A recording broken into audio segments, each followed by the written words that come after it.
timeless leadership which was given to Arjun by Lord Krishna. He also talks about humility. He says that every leader has to be humble. You cannot be so full of your ego that you are not able to see the world ahead of you. But that does not mean that you do not have belief in yourself. Your humility does not mean that you do not know what you are capable of, but you're ready to learn. You're ready to learn from every single person, as you were saying.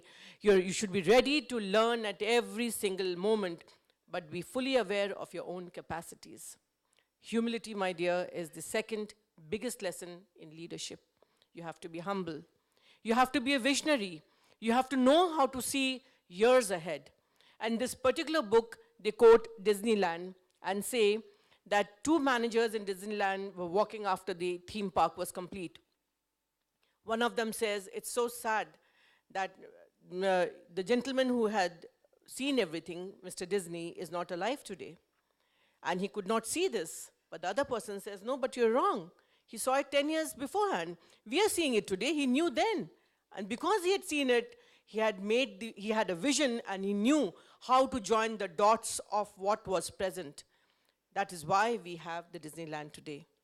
So whatever we see today, based on the facts of today and knowledge of what will come in the future, we build a vision.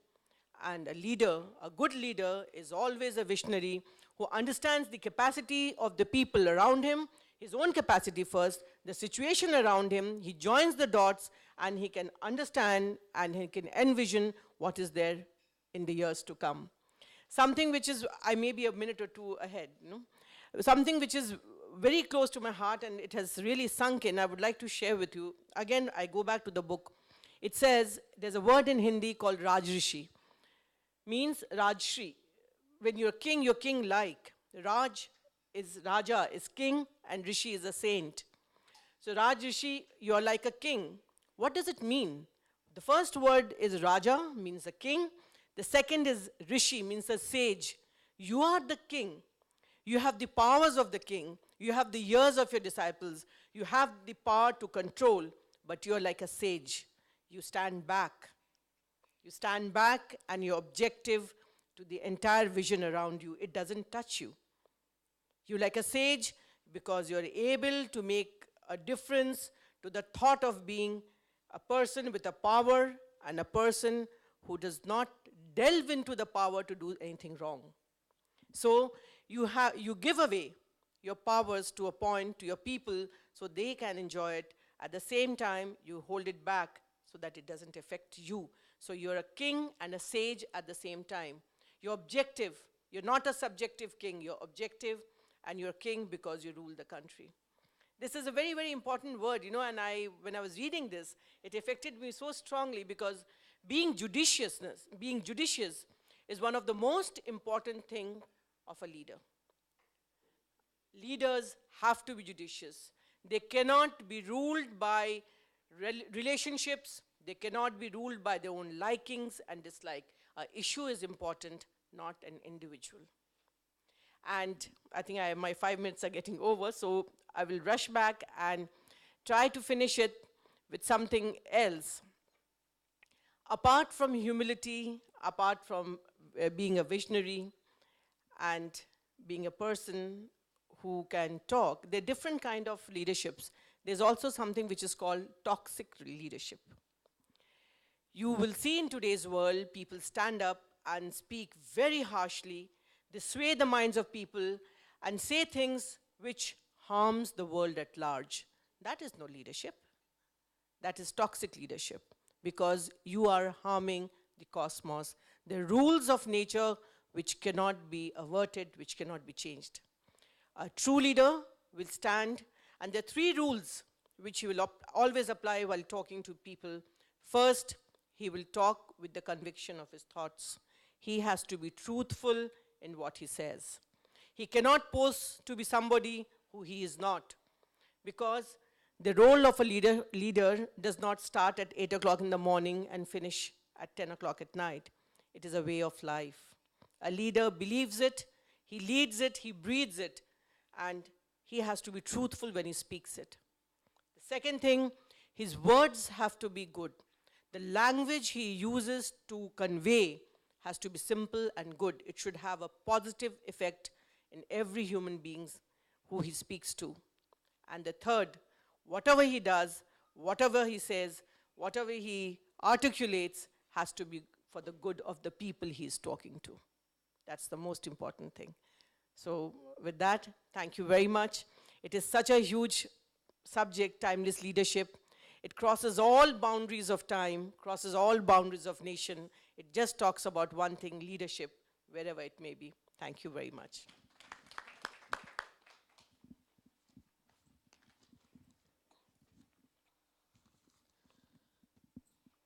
Good afternoon, everyone. I'm Jagriti Mehta Sangvi, a fashion fabric designer and garment entrepreneur, and executive committee member of Federation of Indian Women Entrepreneur.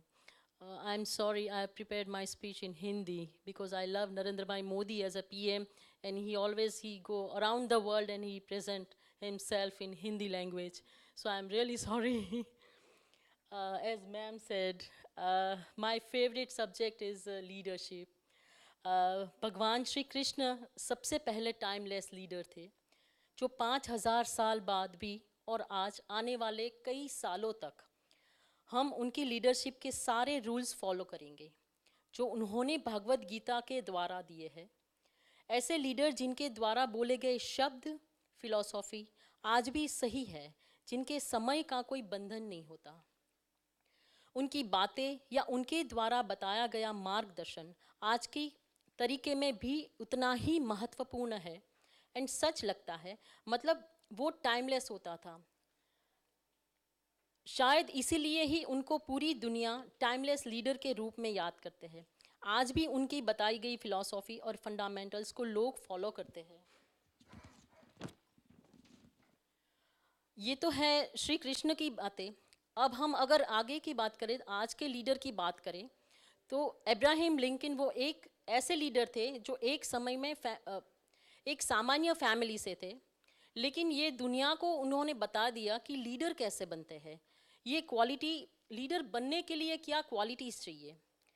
तो उन्होंने बताया कि लोगों का leader क्या होता है और लोगों के लिए लीडर क्या होता है। कुछ लोगों का मानना है कि लीडर वो होता है जो लोगों के बीच में रहे, पॉपुलर हो, एक्सट्रोवर्ट हो, मगर ये ज़रूरी नहीं है। इब्राहिम लिंकन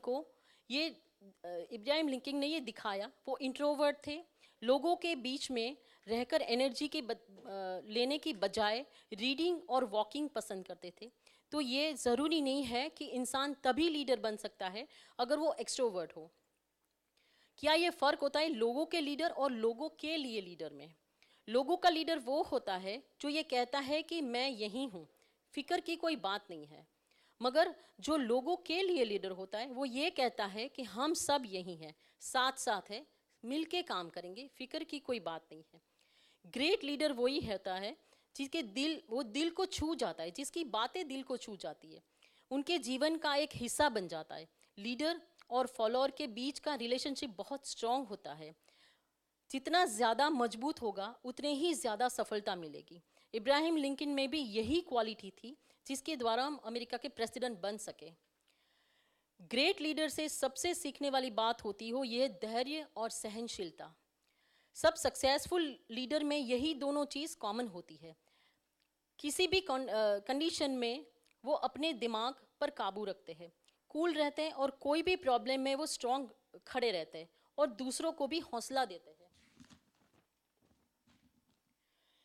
ऐसे इंसान अलग होते हैं, हमेशा पॉजिटिव होते हैं, हमेशा सोसाइटी या लोगों के बारे में ही सोचते हैं और अपने बारे में नहीं सोचते। इन लोगों में बहुत धीरज होता है, वो अपना मुकाम पाने के हौसला भी रखते हैं। चाहे कितनी भी मुश्किलें आए वो डरते नहीं हैं, उनका सामना डट के करते हैं। जो निश्चय किया होता है कि वो मुझे करना है वो करके ही दिखाते हैं। तो इसे क्राइसिस मैनेजमेंट हम कह सकते हैं कि जो क्राइसिस आती है उसको वो कैसे उसमें से सॉल्व करते हैं। ग्रेट लीडर की सोच बहुत क्लियर होती है और उनका दिशा निश्चित होती है। मेरे पापा कहते थे कि जैसे सब लोगों की आई साइड अलग अलग होती है, उसी तरह सबकी माइंड साइड भी अलग अलग होती है। जैसे मैम ने कहा कि जो ग्रेट लीडर होता है वो 5 से 10 साल तक आगे तक का सोचता है। उनको पता होता है कि 10 साल, जैसे डिज्नीलैंड में पता होगा कि उनको पता था कि 10 साल बाद ये क्या बन जाएगा। तो जो लीडर होता है, ग्रेट लीडर होता है, उसके 5 से 10 साल तक का आगे का देखता है, जो नॉर्मल इंसान कैलकुलेट नहीं कर पाता। एंड जब तक उससे गोल या रिजल्ट नहीं मिल जाता तब तक वो उसी चीज़ पे डटा रहता है, उस चीज़ को वो छोड़ता नहीं है। तो ये एक बहुत खूबी होती है एक ग्रेट लीडर, टाइमलेस लीडर के लिए। ग्रेट लीडर का कैरेक्टर ट्रांसपेरेंट होता है, जिससे कई लोगों का भरोसा अपने आप ही उसके ऊपर आ जाता है। हमारे पीएम श्री नरेंद्र मोदी जी को ही ले लीजिए। पब्लिक तो बहुत कुछ कहती है, बुरा भी बोलती है, अच्छा भी बोलती है, लेकिन उनके ऊपर कोई, कैरेक्टर के ऊपर कोई उंगली नहीं उठा सकता। मोदी जी एक सामान्य इंसान थे।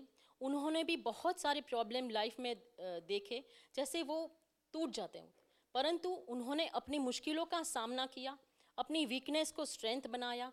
बीइंग ए गुजराती, हम तो उनको मुख्यमंत्री के रूप में बहुत सालों तक परख चुके हैं कि उन्होंने गुजरात अर्थक्वेक के बाद जो 12 साल में गुजरात को वो कहाँ से कहाँ तक ले आए। वो आज भी अभी जैसे वो अमेरिका में गए थे, तो अमेरिका में उनके लिए एक नवरात्र का फास्ट था और उनका भोजन तैयार किया था। तो उस दिन उन्होंने अमेरिका में भी वो डिनर नहीं किया क्योंकि माता का फास्ट था। तो उन्होंने अपनी अच्छाई या अपना नियम किसी दूसरे की वजह से नहीं छोड़ा। तो लीडर वो होता है जो दूसरे क्या सोचेंगे वो नहीं सोचता, वो अपनी पे ऊपर अड़ा रहता है। ग्रेट लीडर के पास बहुत बड़ी ताकत होती है और वो है कम्युनिकेशन स्किल। एक अच्छा लीडर अपने विजन और अपने गोल को बहुत अच्छे से लोगों के सामने रख पाता है। पब्लिक को लगता है कि वो बात उनके लिए ही कही जा रही हो, उनकी बातें पब्लिक को दिल से छू जाती है। ऐसे लीडर बहुत सामान्य होते हैं, जैसे कि गांधी जी। उनकी हर एक बात कैसे लोगों को छू जाती थी। ऐसे लोग बोलते कम हैं और जब बोलते हैं तब बातें लोगों पर बहुत गहरा असर छोड़ती है। तो एक टाइमलेस लीडर जो आज गांधी जी से 50 साल पहले भी थे और आज से 50 साल बाद भी हम गांधी जी को ऐसे ही याद करेंगे, दैट इज़ टाइमलेस लीडर। अगर कृष्ण भगवान के बाद हम अगर किसी को लीडर के बारे में आते हैं, ऐसे सेम चाणक्य ने भी बिना शस्त्र को हाथ लगाए भारतवर्ष की पूरी हिस्ट्री बदल दी थी। उनका कूटनीति शास्त्र और अर्थशास्त्र आज भी इतना ही महत्वपूर्ण है। ये होता है ग्रेट टाइमलेस लीडर का कैरेक्टर। इतिहास गवाह है, जैसे जैसे टाइम आगे बढ़ता रहता है और कल्चर भी बदलता रहता है, टाइप्स ऑफ लीडरशिप भी बदलती रहती है। ग्रेट लीडर अच्छे डिसीजन मेकर होते हैं और उनका ओपिनियन या डिसीजन पब्लिक के डिसीजन से मिलता नहीं है कभी कभी, लेकिन फिर भी वो अपने डिसीजन जो लिया है उसको वो प्रूव कर देते हैं कि मैं सही था, चाहे आज चाहे 2 साल बाद। लीडर अपनी मंजिल पे पहुंचने के लिए वो जो रास्ता चुनते हैं उसमें अपनी टीम का, लोगों का पसंद करना वो उसके लिए बहुत ज़रूरी होता है। जैसे मैम सेड, महाभारत में भी बहुत सी ऐसी बातें हैं जो भगवान कृष्ण ने पूरी महाभारत के युद्ध में, भागवत गीता में अलग अलग लोगों का चयन किया था, अलग अलग फील्ड में, अलग अलग के, जैसे अश्वत्थामा हराया तो वो उन्होंने युधिष्ठिर का चयन किया था